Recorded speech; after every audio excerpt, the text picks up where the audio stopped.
à Nicolas Crozatier pour la première présentation, externaliser la mémoire, la réalité augmentée comme prothèse cognitive. Bonjour, je vous remercie. Je suis enchanté de présenter mes travaux dans ce cadre-là, sur la réalité virtuelle et la réalité augmentée. J'ai la lourde charge de commencer la journée. Alors je préfère prévenir, je n'ai pas de résultats à montrer pour le moment. J'en suis au tout début de ma thèse que j'ai commencé en janvier. Et voilà, donc ma thèse s'intitule Prothèse cognitive, cognition située, mémoire externe et neuroéthique. Et donc je vais vous présenter aujourd'hui cette communication, externaliser la mémoire, la réalité augmentée comme prothèse cognitive. Et comme augmentation, déjà, je vais utiliser mon chronomètre. Parce qu'en philosophie, on est toujours un peu bavard. Donc ce que je vous présente ici, c'est donc le travail préparatoire à une série d'expériences qui va être menée dans le cadre de ma thèse et qui va impliquer donc un sujet de réalité augmentée conçu comme une aide-mémoire et qui porte sur des sujets sains. Donc, dans mes recherches, je m'intéresse aux relations entre l'environnement technologique et les processus cognitifs des êtres humains, et je cherche non seulement à comprendre comment la technologie peut transformer, améliorer ou diminuer donc nos capacités cognitives, mais aussi et surtout à comprendre si et comment les processus cognitifs sont distribués au sein d'un environnement socio-technologique.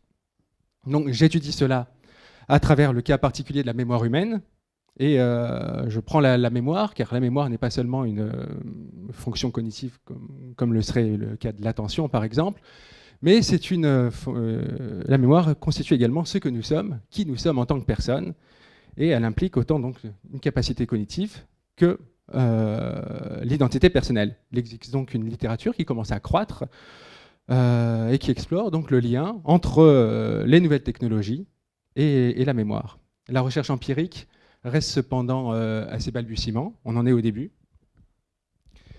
Et donc c'est un véritable enjeu à développer ce champ. Et c'est dans ce cadre-là que se situe ma thèse. Par mémoire externe, je fais référence ici donc à des processus dans lesquels les tâches de mémoire humaine sont effectuées avec ou par des moyens externes, des outils technologiques, des smartphones, le Drive Google ou la réalité augmentée par exemple. Donc ma thèse vise à étudier et à comprendre comment les mécanismes d'intégration cognitive d'un dispositif de réalité augmentée peuvent être conçus comme une prothèse cognitive mémorielle. Je fais l'hypothèse donc que les technologies cognitives peuvent avoir des implications à la fois donc, pour la cognition elle-même, ça va impliquer des nouvelles stratégies cognitives, des nouvelles stratégies métacognitives, du déchargement cognitif par exemple, mais également pour le concept de la cognition. Et ça va impliquer donc un nouveau cadre théorique, externalisme ou l'hypothèse donc de la cognition étendue. Mon objectif est donc de mettre en évidence les relations entre la technologie, dans le cadre de l'évolution des relations humain-machine, et les capacités cognitives donc, des êtres humains, en examinant si et comment la mémoire pourrait être externalisée par la technologie et comment on incorpore donc, ces informations des technologies cognitives dans nos processus cognitifs. J'ai 3 axes principaux. Le premier, c'est l'hypothèse donc, philosophique de la cognition étendue. Le second, c'est les approches expérimentales relatives à l'externalisation de la mémoire. Et enfin, un dernier axe qui va concerner donc, les approches éthiques liées aux technologies d'augmentation cognitive à travers donc, le prisme de la cognition étendue et des outils technologiques comme les smartphones ou la réalité augmentée. Je tiens à préciser rapidement qu'ici, l'éthique est vraiment perçue comme un domaine de recherche à part entière et non pas comme c'est malheureusement souvent le cas, comme un simple faire-valoir un peu, dirais-je, administratif, où on va mettre 2-3 lignes d'éthique parce que c'est demandé par un comité ou ce genre de choses. Donc, pour faire très rapidement, pour présenter l'hypothèse philosophique de la cognition étendue, par cognition étendue, je désigne donc l'ensemble des théories qui vont postuler l'importance de l'environnement socio-technologique dans les processus cognitifs humains. Donc, ce cadre théorique s'oppose à une conception qui serait purement internaliste. Ça va au niveau du micro ou D'accord.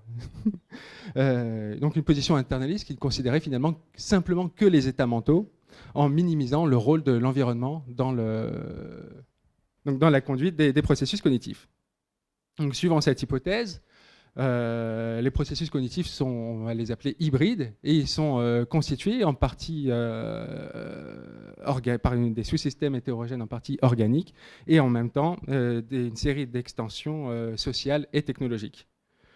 L'idée, donc, c'est que les technologies structurent et restructurent donc, nos rapports au monde, nos rapports aux autres, nos rapports sociaux. C'est le cas avec l'impact social et sociétal d'Internet, des réseaux sociaux, mais également, et plus intéressant encore pour ici, les technologies structurent et restructurent également donc, la cognition et les mécanismes cérébraux. Il s'agit donc d'un cadre théorique global, et on dira donc que la cognition distribuée ne serait pas un type de cognition, mais au contraire une perspective sur toute la cognition. Toutes les instances de la cognition peuvent être considérées comme émergents de processus distribués.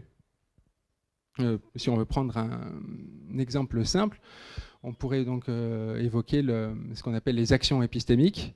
Et donc une action épistémique, c'est une action qui va consister à modifier ou altérer le monde dans le but de favoriser une tâche cognitive. On peut prendre le cas par exemple de Tetris, où la rotation physique, comparée à la rotation simplement mentale d'une forme, va permettre d'effectuer la tâche considérant à emboîter la forme beaucoup plus rapidement. Il y a des débats sur la cognition étendue. On va parler parfois de cognition étendue, de cognition distribuée, de cognition échafaudée. Enfin, il y en a beaucoup. Les nuances sont parfois subtiles, mais de manière générale, on peut considérer ces termes un peu comme interchangeables, à part pour la cognition incarnée. Ce que je voudrais relever, c'est que épistémologiquement, ce cadre théorique, on va le retrouver à la fois en philosophie, en psychologie, en anthropologie, en biologie, toujours avec cette idée, donc l'environnement est une partie constituante pour la conduite des processus cognitifs. Et donc, si on a un cadre théorique qui se développe dans plusieurs disciplines, on peut estimer qu'il a une puissance explicative assez forte. Voilà. Donc, rapidement, on a ici, je voudrais présenter ici une taxonomie donc, de la mémoire, une taxonomie assez classique.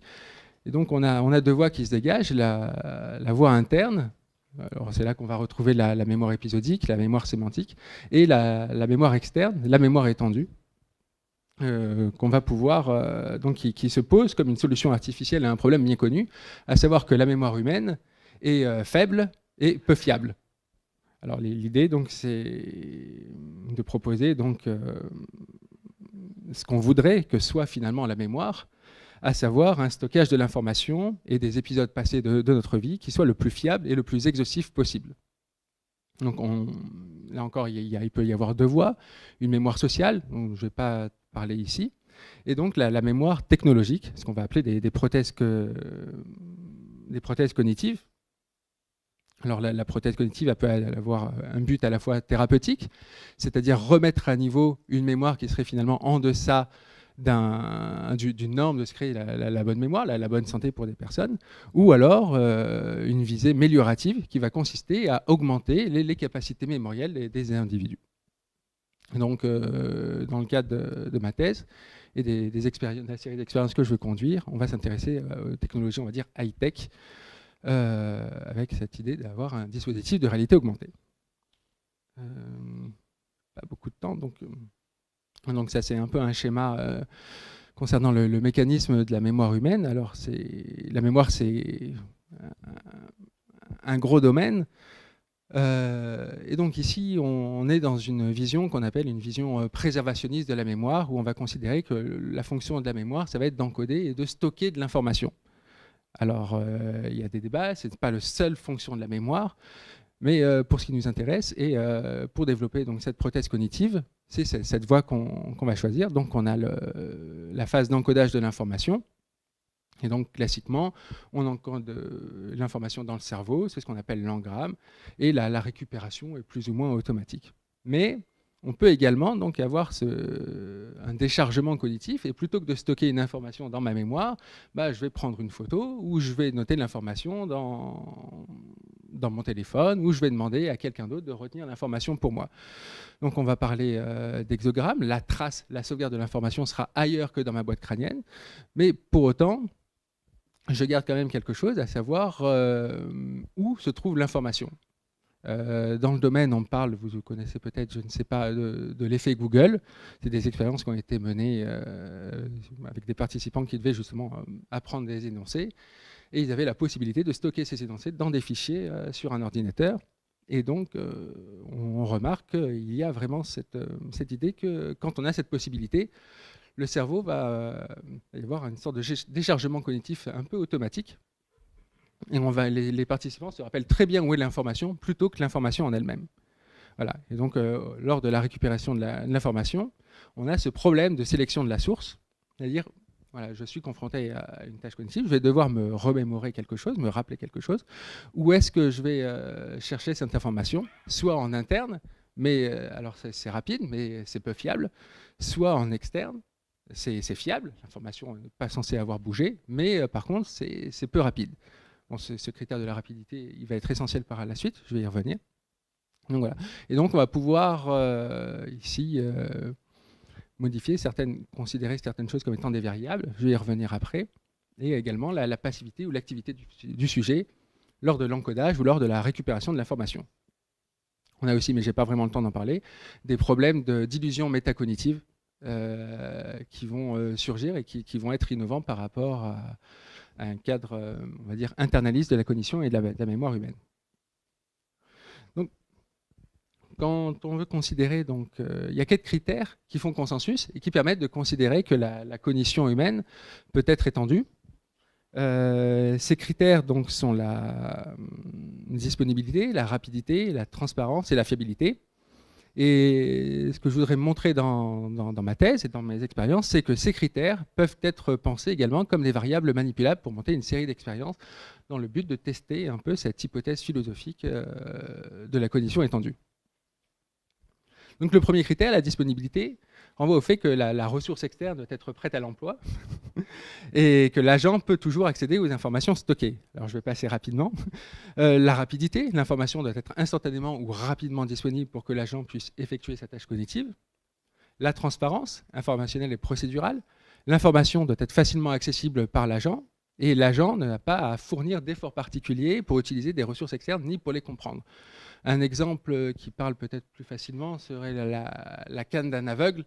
Voilà, la canne d'un aveugle fait partie un peu du schéma corporel de la personne aveugle qui lui permet de rencontrer le monde. Ce n'est pas une partie extérieure du monde, c'est une partie qui est interne à son approche et à sa rencontre avec le monde. Et enfin, la fiabilité. Donc la ressource externe doit être fiable et l'agent doit lui faire confiance et doit être confiant quant aux informations fournies par la ressource externe. Voilà, donc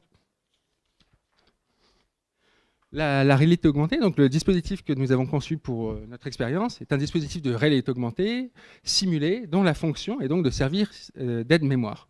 Dans le cas de l'attitude, le dispositif va mémoriser en même temps que le participant donc une série de visages qu'on va demander au participant de se remémorer. Et lors d'une tâche de reconnaissance des visages, le dispositif va afficher du coup, au niveau du visage si le participant a déjà vu ou non ce visage, c'est-à-dire si ce visage fait partie de la base d'apprentissage ou si c'est un nouveau distracteur. Le choix de la réalité augmentée donc, repose à la fois donc, sur une réalité concrète d'une technologie et d'un marché en voie de développement, sur des études précédentes qui concernent donc non pas des tâches de mémoire mais des tâches de navigation sur des chauffeurs de taxi, et donc le plus important pour moi, sur les critères de la cognition étendue. La disponibilité, donc c'est la réalité augmentée, donc destiné à devenir un objet, du coup, les lunettes de réalité augmentée, un objet porté, constamment connecté sur les yeux, rapide, donc c'est en temps les informations sont affichées en temps réel. Transparence, dans la mesure où c'est affiché devant les yeux, on peut imaginer que l'information sera facilement accessible et facilement comprise. Et la fiabilité, donc c'est le point critique, et c'est la variable donc, que je propose de travailler dans mes expériences. Moi, je vais passer rapidement sur ces questions. C'est mes hypothèses. L'hypothèse concernant l'intégration cognitive.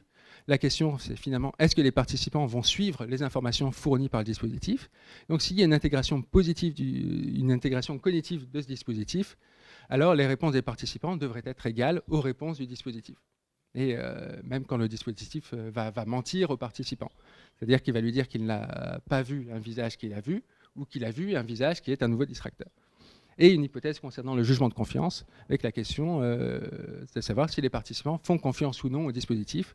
Et si confiance, on peut imaginer donc un meilleur jugement de confiance pour les réponses identiques à celles du dispositif, et également un meilleur jugement de confiance dans les cas où le participant a son dispositif, comparé au cas où il n'aurait pas le dispositif pour reconnaître les visages. Donc très rapidement pour terminer, de manière schématique le design de l'expérience, donc une phase d'apprentissage qui est une phase de mémorisation des visages, avec l'information peut-être comme quoi, selon laquelle le dispositif est bien activé. Une phase de questionnaire, donc où on va demander aux participants d'évaluer leur usage des technologies. Avez-vous l'habitude d'utiliser un GPS? Avez-vous l'habitude d'utiliser Google Drive, par exemple, ou Google Photos? L'évaluation de la mémoire. Avez-vous une bonne mémoire des visages? Une phase d'entraînement, je passe. Une phase de test, donc la tâche de reconnaissance des visages, avec information ou non du dispositif. Voilà, visage connu, visage inconnu. Et, voilà, et évaluation du niveau de confiance. Comment évaluez-vous votre réponse? Et on va modifier la fiabilité du dispositif, alors qu'il sera fiable soit à 100%, soit à 75%, soit à 55%. Et enfin, un questionnaire post-expérimental où on redemandera aux participants d'évaluer leur mémoire et d'évaluer la mémoire du dispositif. Voilà, je vais m'arrêter là. Voilà, je vous remercie.